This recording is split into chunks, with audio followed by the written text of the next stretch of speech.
Well, maybe a little bit. Good morning. Morning. We have a new backdrop, so we're hoping this works a little bit better. We have a It's not overly well. It's colorful, but it's well, it's not colorful. It's just full of one color. Oh, that's what There we go. So yeah, we don't have the we have a little bit better light control and everything here too, and we got don't look quite as white. Or no, now we maybe look maybe a little more green. Green? Yeah, I don't know. Anyway, today we got a special episode. We're actually going to move our conclusion of opaque stones to next week. So this week we've got some stones that we've actually talked about this before, but we're going to talk about a specific business or company that is operating out of Australia that's producing really, really nice opals that we have here in the store. And with October just around the corner, this is the perfect time to talk about them again. So, yeah. And one reason that we're doing this is, this is actually a friend of ours that has a opal mine in Australia. It's in the Andamuka, Southern Australia, Kubupiti area. They got some cool names like Andamuka. It just kind of rolls off the tongue or whatever. Yeah, it sounds like a tribal song, though. Yeah, it kind of does. I don't know that we could put much words with that. I mean, I'm not much of a lyricist or whatever, but... No. But before we get going, we are going to have a chance to take one home, so... better pay attention to everything we're talking about here, because... We have a question? Well, we're hopefully going to have a question that we don't answer immediately. But, yeah, we're going to have a question, and whoever can answer that question is going to get to take home an opal of their own. Hmm. It's nothing spectacular. It's not, it's not like it's museum quality or anything, but no. And just to kind of talk a little bit more about the guy that has this mine. He's originally from Minnesota, and I think their family moved, or they bought this opal mine in the 70s, if I remember right, like mid 70s, and so they've had it for a long time. So would that make it a funky opal mine? A funky? Yeah. Just because of the 70s? 70s, yeah. It could be. I'm sure it's dry wherever they're at. Have like a disco ball in there while they're mining? Yeah, I don't think so. Knowing Paul, I don't think so. Well, anyways, it's been in the family a while, and a little bit about the mine, I guess, is, or maybe a little bit about the opal. Some of the prettiest opal in the world comes in really thin seams. And so to make it almost more wearable, or so it can be appreciated, what they end up doing is they make it into what's called doublets. So they back it with basically common opal or potch. Or onyx. Or ironstone. Ironstone a lot of times. And I think Paul, most of what he does is the ironstone. Ironstone and potch. Yeah. And I don't. So one of these pieces that's got ironstone, and we can kind of show you this in a little bit what we're kind of talking about. This one I think has got. That's this ironstone. No, I think this one has potch. So this is actually a really pretty stone. We've actually posted pictures of this stone on our this one's potch. Okay. So this is a nice little shield cut that we've got here, and I know these are still kind of tough to see. We're trying to work on our lighting a little bit as we go, but we can get a little bit better there. You've got some really nice color here, but on the back. This is what we've got. This is a common opal or potch that we're using to basically make that stone stronger so that it can be worn. Otherwise, I mean, you've just got this little bitty thin layer of the other thing behind it is, they use a dark background, or basically an opaque background. And this kind of follows into a little bit where we was talking about opaque stones to begin with. Yeah. This one's maybe not quite as opaque or whatever. Yeah, but it's maybe a little bit more. Yeah, it's a little bit translucent. We actually get a little bit of light through there. yeah, It's we minor. which we can see it, but they can't. Yeah. So we'll just tell you about it. Yeah. So, anyways, a lot of this looks like really fine black opal. Mm-hmm. And black opal is considerably more expensive than white or these doublets.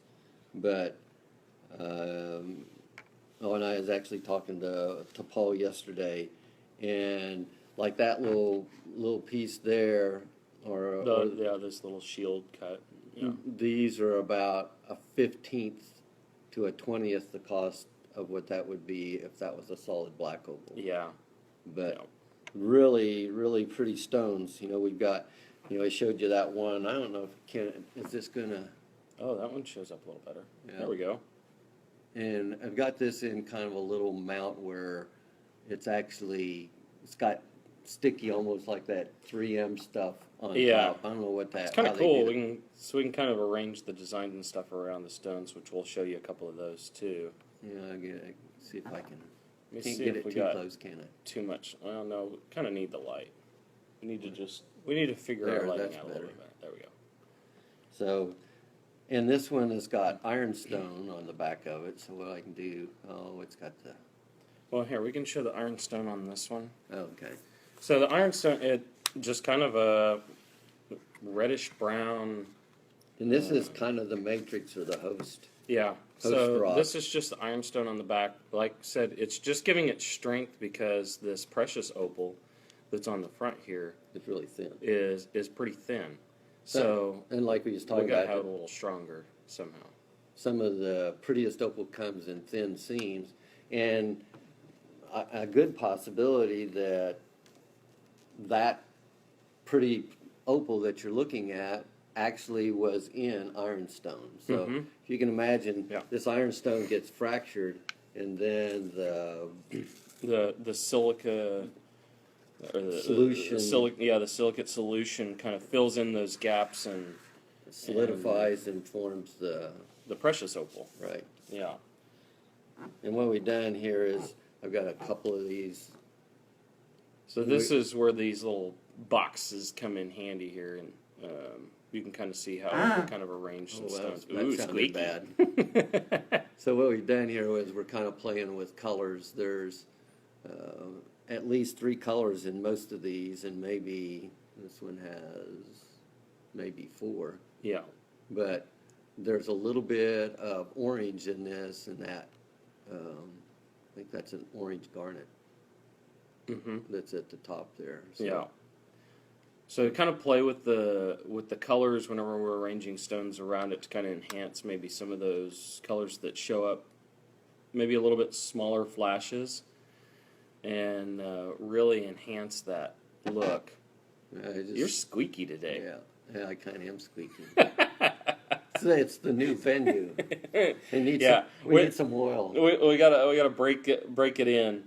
Yeah. This one has a sunstone at the top, a little bit more orange than what the last stone, or a Mm-hmm. darker, more saturated tone. Yeah, then and those there's are some of diamonds. the oranges and reds are some of the more rare colors that you're going to see large flashes of anyway in Yep. opals. You're probably going to see them in most opals, but in pretty limited quantities, I guess you could say. This one's kind of cool because it's basically got a stripe of orange that runs right across. I don't know if I can get, if I Yeah, get too let's see close here. then it blurs out, so.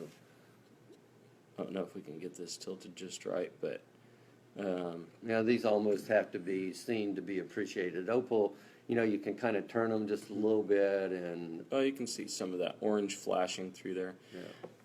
Really cool stones. Every opal is about as different as a fingerprint, so you can come up with some really cool pieces. Even when we've got matched pairs like this, and I actually posted a picture of this one of this set earlier.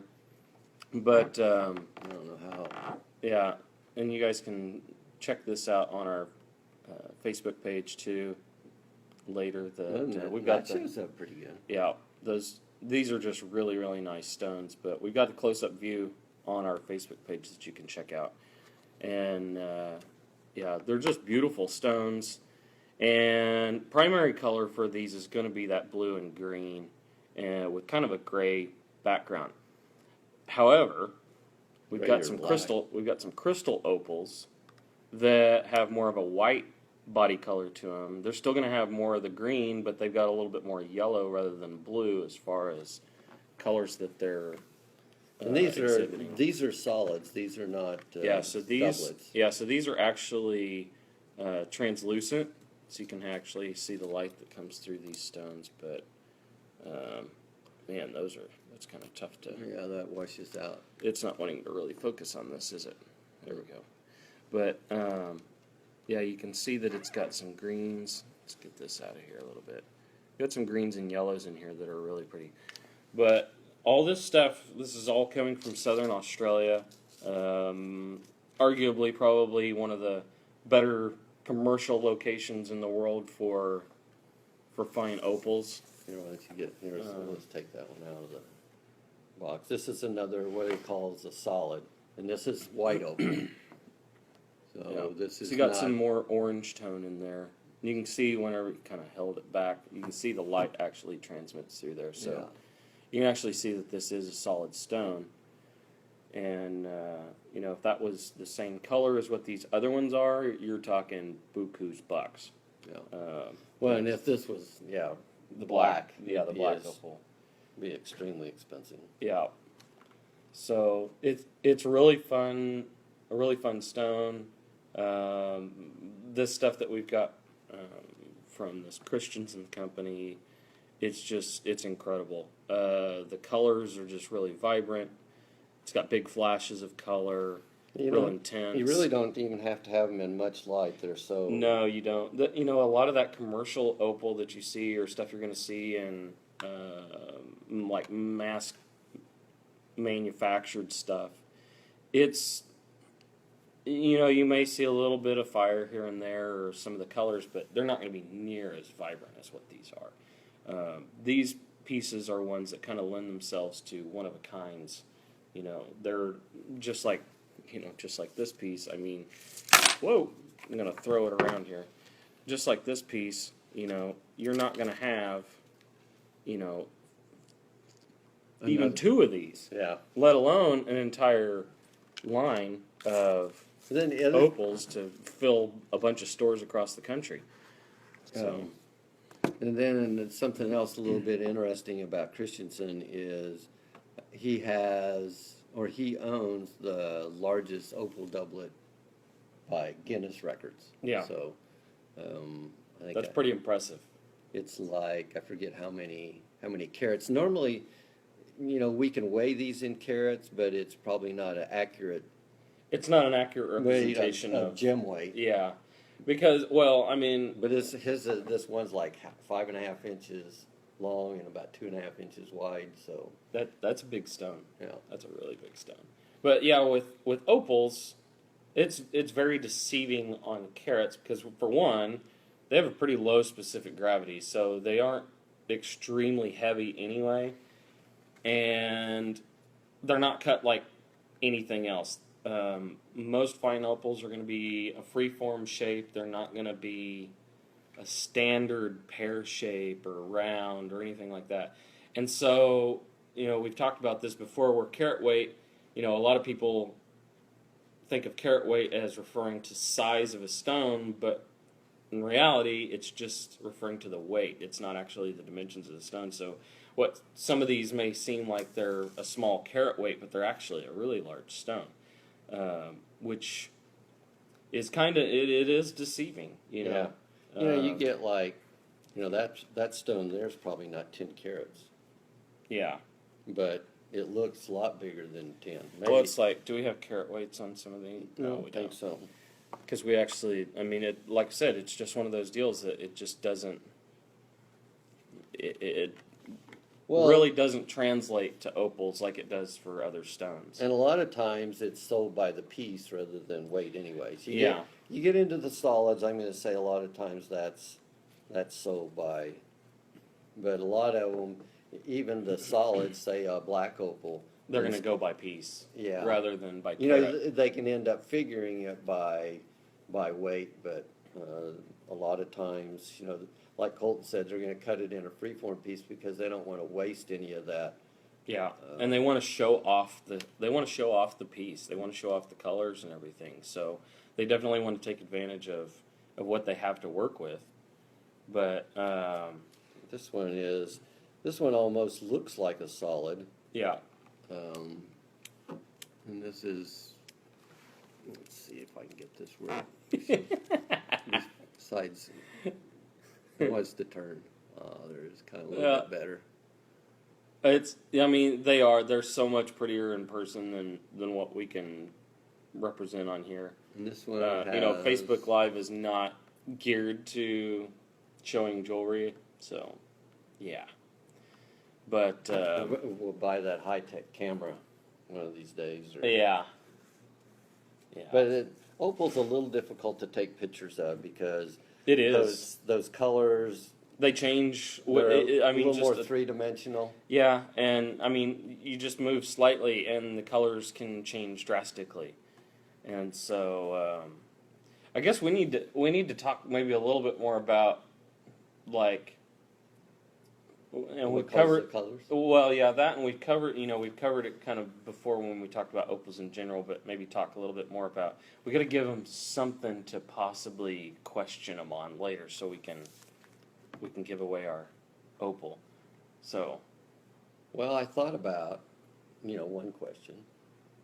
what one is that? Where's his mine at in Australia? Ah, yeah. What's the fun? Yeah, The fun name. Yeah, the fun name. So be thinking about that.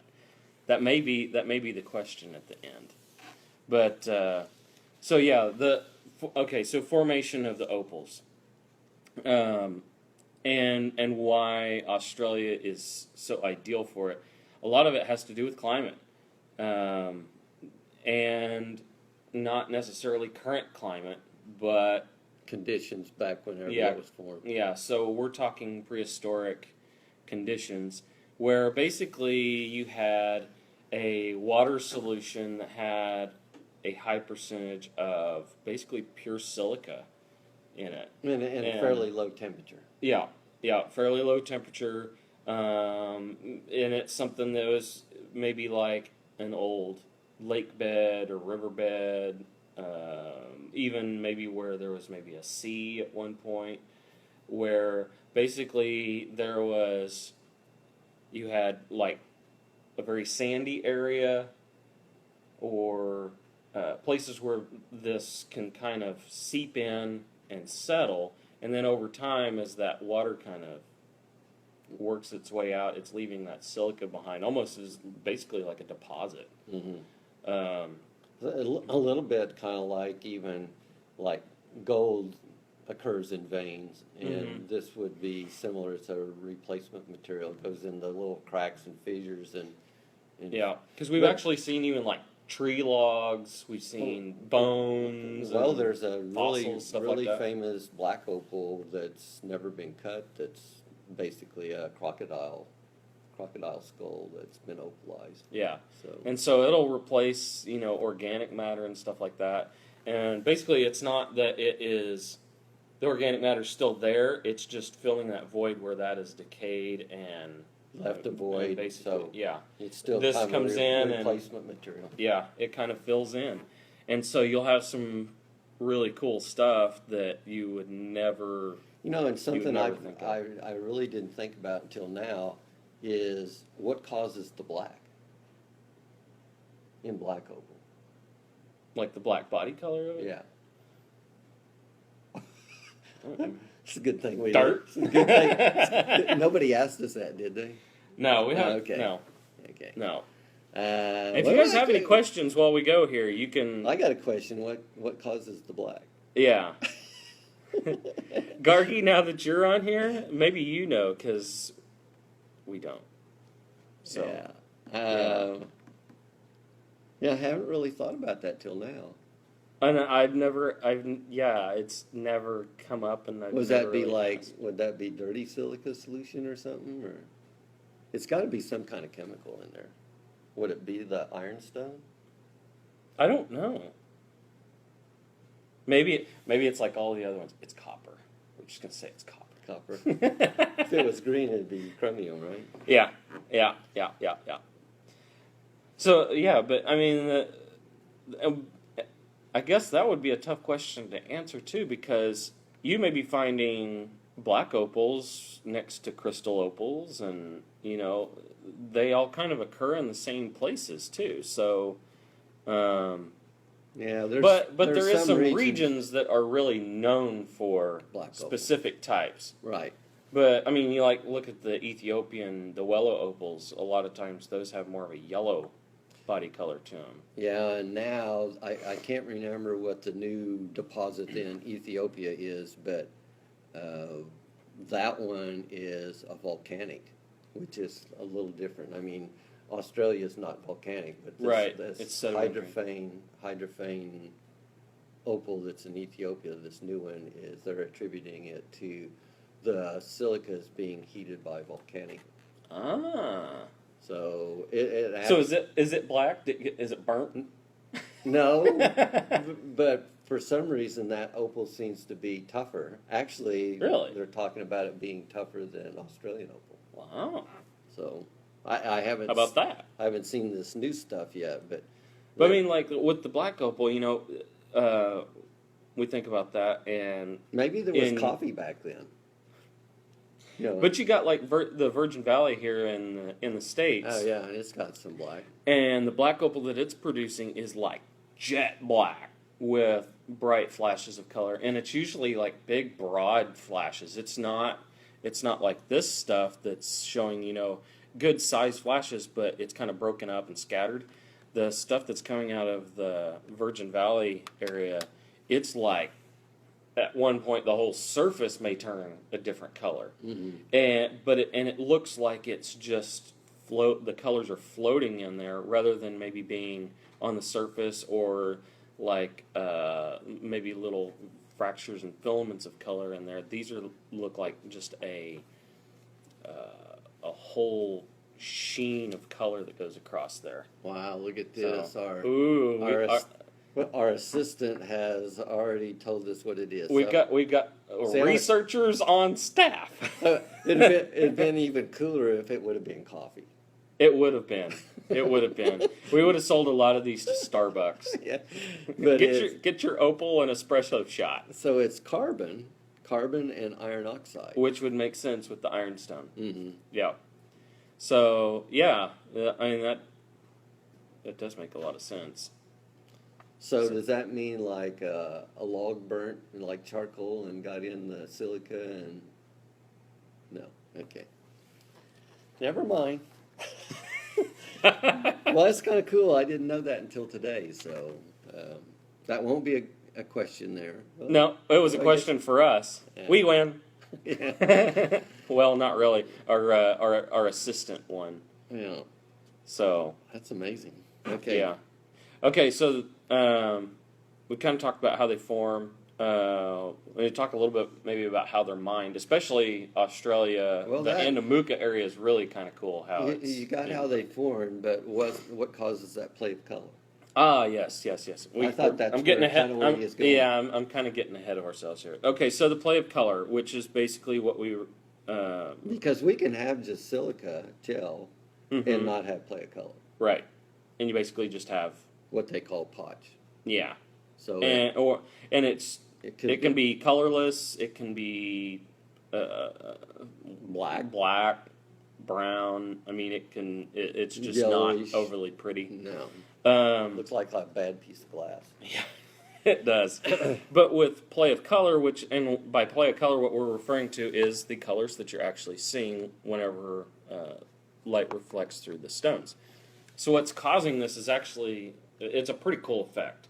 And actually it makes a lot of sense. It's actually very logical when you think about it, but you have to think about it on like a... We have to think. Yeah, but whenever you think about this on a high magnification, scale, it's very logical. Basically, you have all these pieces of silica and this all in the precious opal is when this happens. You'll have spheres of this pure silica, basically, and they kind of stack in columns on top of each other. So whenever this is forming and coming together, these little spheres start stacking in columns next to each other and everything. Well, as you know, if you've ever taken like a prism of some sort, shine light through it, it's going to break up the white light into spectral colors. So it has little silica spheres in it?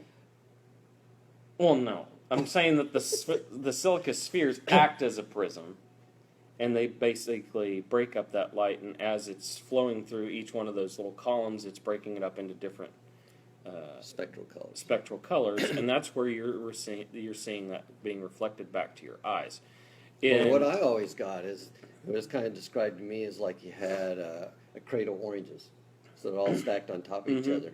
And as the light goes in there, it's actually going to hit layers at different angles, and the light's going to diffracted at different angles or whatever. So as it does that, these silica spheres, depending on what angle it goes into, it causes a different spectral color to show up.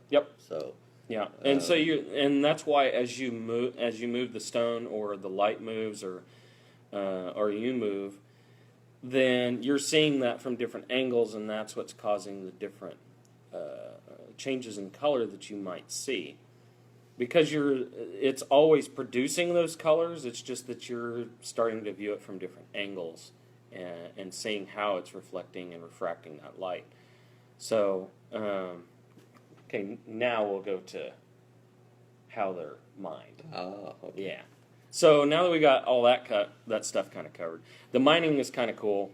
And really, as far as mining for precious stones, like, all the ones that are out there, this is probably the most low-tech of any of them. Especially you get into like the Anamuka, Coober Pedy area and South Central Australia. It's just hot desert, basically. And so you get in that area and, you may come into town and it doesn't look like there's much there, but everything's underground because it's a lot cooler. But it's basically this sandstone, sandstone and some of this ironstone area where it's relatively easy digging and fairly stable at the same time. I mean, they still have to support stuff, obviously. But where these opals are occurring in that area, it's pretty easy digging. So, I mean, they basically pop a hole in the ground. They look around, see if they find a couple of seams or something. Have a flashlight or something? Yeah, they gotta have a flashlight. Okay. Is that the high-tech part? That's the high-tech part, yeah. Because we're talking like post-hole diggers and a bucket and some water. I think there's a little more to it than that, but there is, but it's not excessive. They're not. It's not like diamond mining. It's not diamond mining, no. And so, a lot of this is they may find a seam of opal, so they're going to basically kind of excavate it like it's and they're going to be a fossil find. This stuff's going to be like in layers. They're going to go. They're going to kind of come. They're going to try and cut out that layer and pull it out. Yeah. So they'll maybe go down. And I've never asked Paul, how deep his is or whatever, but there's going to be like a overburden, I guess is what I'll call it. And that may be 25, 50 feet, maybe 100. I wouldn't think there's much over 100. It's not, in gemstone terms, as far as mining, it's not real deep. There's some of those mines that a couple thousand feet for some of the, like, you get into some of those like kimberlite pipes and stuff like that for diamond mining. Oh, yeah, you're going to get really deep. But, within the first 100 feet of the surface is where I would say the vast majority of these opals are coming from. because for one, it does have to be that low temperature area. But it's not a And- resort area that they're mining. No, it's not. It's not like you're gonna stay at the Four Seasons at Yeah. down there. That's And the hot tub is a whole different term there. yeah. That is any tub outside is a Yeah. hot tub. Yeah. But yeah, basically what they're doing is they're going to go in. They're going to find a seam. They're going to chisel out around it, try and remove the seam as intact as possible. Or if they get really lucky, they're going to find solid opals. Sometimes they find nodules. Right. And they're So basically like pockets, almost like a pocket. yeah, a of little opal. pocket of opal, and basically they'll pull those out. First thing they're going to do is they're going to put it in a bucket of water. Opals do have a slight water content to them, about 2%, roughly is what the average is, and so by putting them in the water, they're basically kind of acclimating those stones to the dry air that is southern Australia. And I mean, we're talking way out in the outback where it's like 120 degrees on the surface. So if we were to pull these opals straight out of the ground where it's nice and cool and somewhat damp, and you pull it out into the hot, dry sun, I don't even know if there's a damp there. I think it's probably slightly, but it's definitely got to be more moist than it is on the surface. Yeah. But they're going to put it in a bucket of water to preserve those stones and to kind of clean them up a little bit. And basically, like I said, it's just kind of acclimating them to the environment. But once so they're they don't craze. But once they're cut, you're pretty much. You're pretty safe. Yeah, I mean Yeah. they're not. I mean, there's still a possibility of crazing, and crazing is where little bitty spider cracks develop in the stone, and they may go completely through the stone. Yeah. But you're not going to be able to soak them in water or glycerin or something after they're and cut save it. and keep it from crazing. Yeah. Um, You maybe glue it back together. yeah. Yeah, well, I don't recommend that. But, You couldn't even. I mean, where that some of those. well, you could fill it. They'd have to break. Yeah, Yeah. you're talking about a crack. No, I'm talking about break. crazing. Yeah. Yeah. So. Yeah. Could use some stupid glue. Yeah, I wouldn't mind going to and doing some of that. You know, the biggest problem is I don't know. It's hot. Yeah, but I can. We're in South Texas, and this place, it's hot here. But where they're finding these opals at, dang. But where they're doing the mining at is, I would. It's would underground, say, so I would that's gonna say be a it's little probably in the 60s. Yeah, so that might not be bad. See, Yeah. I'd probably have to have a coat on. You probably would. Yeah. Well, anyways, we kind of wanted to show you and talk a little bit about these. They're here for a limited time. Right. Very limited. not all of them, but A good majority. I've known Paul for a long time or whatever, and so we bought some, and then he left some with us, and he's getting ready to make basically a fall trip. So we're actually going to send some of these back to him. So he's not going to trip and fall. No, It's a fall trip. fall buying trip, fall selling trip. Yes, selling trip. He doesn't need to buy the opals. He's got the mine. That's true. So, yes, he's going to be selling the opals. Okay, so I guess the question would be, where is his mine in Australia? Yes. So Yes. does anybody know for the opal? And I keep holding this up in this baggie. This looks really bad because it looks like a pill in here. I know, but you got It looks like we're peddling you got a drugs or something. hazy bag too. Yeah, I know. Yeah, it just doesn't look good. But it is an opal, so don't eat it. Okay, so anybody know where Paul Christensen's Opal mine. Where these opals are coming from in Australia? What is it on the front? what of that? town? It is on the front of that. Oh, it is. Yeah. So we can't show that. Oh, we can. Well, you could, but you have to cover it up. So there's kind of like a little postcard thing, and you can see it's backwards. But there's a possibility that one big opal there is the Is the doublet. record doublet. Yeah. You know, Ooh. I've never read this thing, but you know, it says that it's intrigued and romanced the lives of such notable figures as Shakespeare, Mark Antony, and Cleopatra, Neapol- Ooh. Napoleon and Josephine, and Queen Victoria. Really? Wow, we're intrigued. Can't read that line though. What? Nope, You can't can, read that. You can do for a half century. Yeah, So yeah. Okay, so the question is, and this is to win the Opal here. The question is where is the Christensen mine? Where's Paul Christensen's mine in Australia? Ooh, Russell, you're close. That it's in that region, but they claim they're from a nearby area. do you want me to give them more of a hint? I don't know. Are you going to give it away?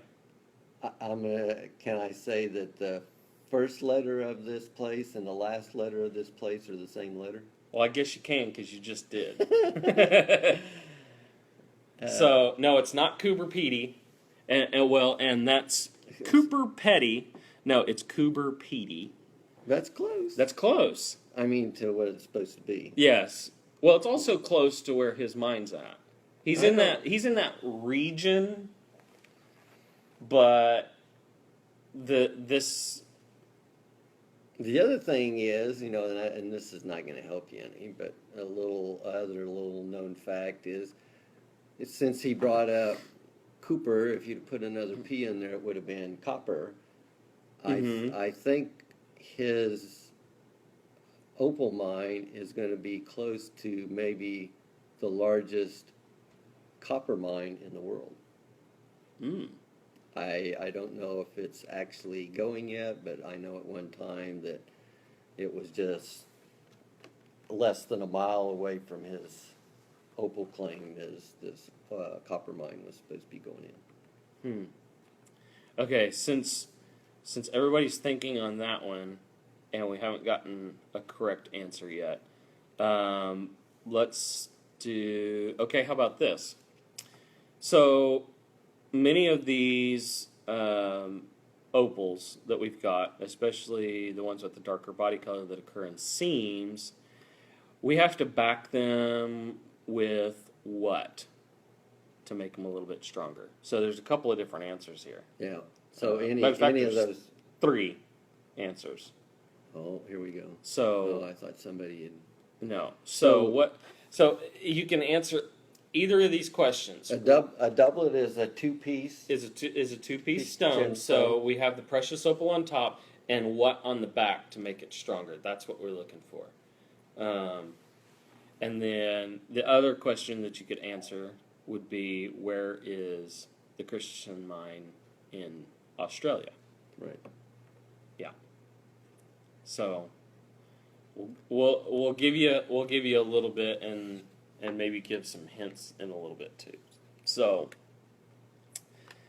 other than that, you know, as far as these stones go, you guys definitely want to come in, check these out, because like I said, they're only here for limited time. Matter of fact, they're traveling away tomorrow. Yeah.